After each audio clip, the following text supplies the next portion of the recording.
সারা বাংলাদেশের ন্যায় এই ফুলগাজীতেও যুবদলের এই কার্যক্রম আমরা চোখে দেখতেছি এবং সচ্চুকে আমাদের সামনে এসে উপস্থিত হয়েছে।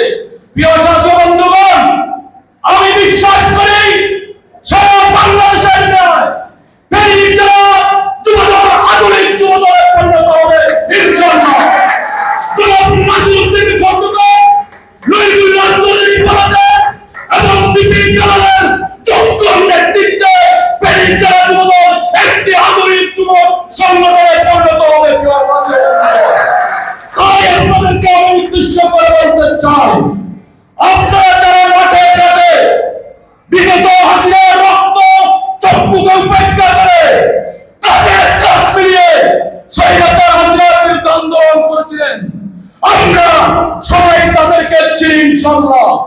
আমি মনে করি আজকে যারা যুবদলের কাছে আমি বলতে চাই, আগে আমার সেই সমস্ত বাইবেল মূল্যায়ন আপনি করতে হবে। চক্ষুকে উপেক্ষা করে আন্দোলন সংগ্রাম করেছে, গুলের মুখে দাঁড়িয়েছে, হত্যা করেছে, অবরোধ করেছে, আগে সেই সমস্ত বাইবেল মূল্যায়ন করতে হবে।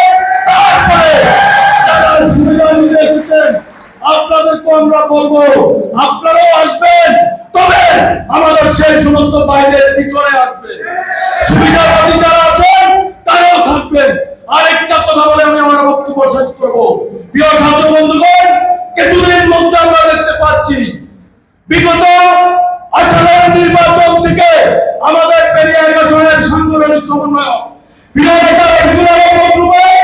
অন্তত পক্ষে প্রতি মাসে আমাদের খোঁজখবর নিয়েছেন, খোঁজখবর নিয়েছেন।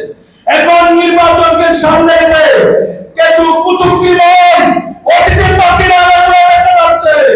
আমরা তাদেরকে বলতে চাই, আপনাদের আনাজ নয়, আমরা ভয় পাই না। কানেকশন নাই আপনাদের সাথে, এই দেশে বিএনপির কোনো কানেকশন নাই। আপনারা আওয়ামী লীগের মিটিং হিসেবে কাজ করে যাচ্ছেন। সবাইকে আপনারা জবাবদি বলতে চাই, আপনারা হুঁশিয়ার হয়ে যান। প্রিয় নেতা রফিকুল আলম মজনু ভাই আগামী দিনে এই পেরিয়ে পেছনে নির্বাচন করবে এবং তাদের চিজ প্রতীক দিয়ে নির্বাচন করবে। আমরা সেই নেতার সামনে সবাই আছি, মজনু ভাইয়ের সাথে সবাই আছি।